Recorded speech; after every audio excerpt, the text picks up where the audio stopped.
Fala aí, galera do sétimo ano, aqui é o professor Carlos. Então, galera, a gente vai estar falando aí, né, sobre o feudalismo. Como é que funcionava a sociedade feudal, né? Então, o feudalismo, ele vai surgir aí no auge da Idade Média, e no feudalismo a gente tem... Qual seria a definição? Feudalismo seria um sistema baseado, um sistema de governo ou um sistema econômico baseado na relação do senhor feudal com o vassalo. O senhor feudal, também chamado de suzerano, representava a nobreza. O senhor feudal era dono de terras dos feudos e era ele que controlava, digamos assim, grande parte da sociedade feudal.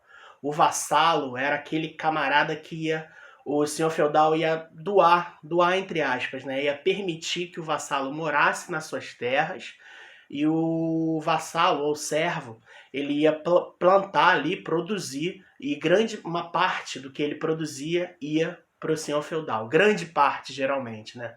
Então a gente tinha essa relação de vassalagem. O senhor feudal, ele jurava o quê? Proteger o seu servo e dava esse pedaço de terra para o servo. Em troca, o servo jurava fidelidade ao senhor feudal e tinha essa produção na terra, né, do senhor feudal. Então essa relação vai permear toda a Europa. A gente tem então o senhor feudal e o vassalo, que são essas classes extremamente importantes para o funcionamento do feudalismo. Mas isso não significa que eles sejam as únicas classes. Nós vamos ter também o rei, a figura do rei, né? Embora o rei ele seja a autoridade máxima dos países europeus no feudalismo, ele não mandava necessariamente na nação. Quem mandava eram os senhores feudais. Porque em cada feudo eram feudos eram as grandes propriedades, os grandes pedaços de terra aonde viviam os senhores feudais com seus vassalos. O tamanho do feudo poderia variar muito, do tamanho de pequenas vilas até tamanho gigantesco, maior do que cidades. Por quê? Os senhores feudais, eles tinham níveis sociais. Tinha senhores feudais que tinham 8 servos. Tinha senhores feudais que tinham mais de 100 servos. Então, esse número podia variar muito. O que acontece? Então, o senhor feudal, ele cobrava imposto no feudo, ele julgava, ele tinha um exército próprio. O senhor feudal, ele tinha uma moeda própria, geralmente com o rosto do próprio senhor feudal. Então era muito complicado. Por quê? Você tinha trabalhadores autônomos, chamados vilões, o nome é esse mesmo. Eles eram trabalhadores livres, né? Eles não eram vinculados a nenhum senhor feudal.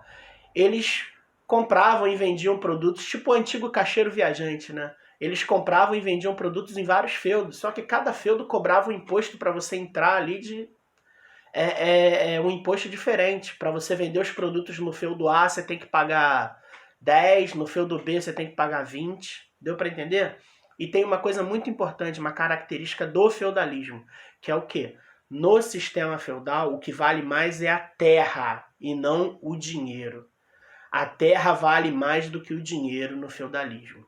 A gente tem a maior parte da população vivendo no campo, não nas cidades. Quando eu digo no campo, é nos feudos, né? E grande parte da população vive em extrema miséria. A gente precisa entender também que o rei, embora ele tenha o seu poder limitado, porque no feudalismo o poder está fragmentado, está dividido entre os senhores feudais, o rei ele tem uma participação importante. E além do rei, nós temos uma outra classe que é o clero. O clero seria a igreja. A igreja aí ela vai ter grande poder político. Por quê? A igreja ela vai controlar todo o modo de vida da sociedade. É o pensamento religioso, o teocentrismo. É o pensamento religioso que vai ditar as regras da sociedade, vai ditar o modo de comportamento das pessoas. O clero ele legitima o poder do rei e do senhor feudal, dizendo que é da vontade divina, que os servos devem se submeter ao senhor feudal, seja ele bom ou mal, devem se submeter à autoridade do rei, porque é a vontade divina dos céus que o rei e o senhor feudal governem sobre os servos. Então o clero, de certa maneira, muitas vezes, ele com o discurso do pensamento religioso, ele controlava a sociedade e mantinha os senhores feudais nesse poder. E o próprio clero também, que o clero tinha poder político, os bispos tinham cargos políticos. O clero tinha poder econômico, a igreja era a maior dona de terras do período do feudalismo. O problema em si, reparem bem, não é a religião, não é a igreja. O problema é você misturar, dar poder político para um determinado segmento religioso. Lembrando que aqui nós estamos nos referindo ao catolicismo. Estamos estudando o feudalismo que surgiu na Europa feudal, certo? Então, pessoal, a igreja, o clero, ele vai dizer nesse discurso, né? A gente fala teocentrismo, significa o quê? O pensamento religioso como centro de tudo. Como assim? Como centro da sociedade. Se o camarada falava que você tinha que nascer pobre, se o discurso do clero era esse, da igreja, as pessoas acreditavam, aceitavam. Por quê? Toda a vida da pessoa era pautada pela religião, pelo controle do pensamento religioso. Hoje nós temos as nossas religiões, mas as nossas vidas, né? Quem tem religião, seja ela qual for, a nossa vida não é pautada apenas pela religião. Naquela época não, tudo que você fazia era pautado pela religião. Então você tinha um controle, no caso aí do clero, um controle político. E o problema, eu repito, não é a religião em si, é o controle político dessa religião que vai acabar trazendo problemas. Então o que acontece? No feudalismo, para a gente dar uma recapitulada rápida, a gente tem um sistema de governo, um sistema econômico baseado na relação do senhor feudal com o servo, com o vassalo. O senhor feudal também se chama suzerano. Nós temos aí 3 classes. A nobreza, que é representada pelos senhores feudais, os servos ou vassalos, e o clero, a igreja. Nós temos também a figura do rei como autoridade máxima, mas que não detém o controle da nação. Por quê? O poder está dividido entre os senhores feudais. Quem controla imposto, quem controla quem paga o quê, quem vai para onde. O senhor feudal tinha um controle muito forte sobre o servo. O servo não podia trair o seu senhor feudal. E muitas vezes havia disputas entre nobres, entre senhores feudais no mesmo país. Imagina um país com várias moedas diferentes, vários impostos diferentes, exércitos divididos.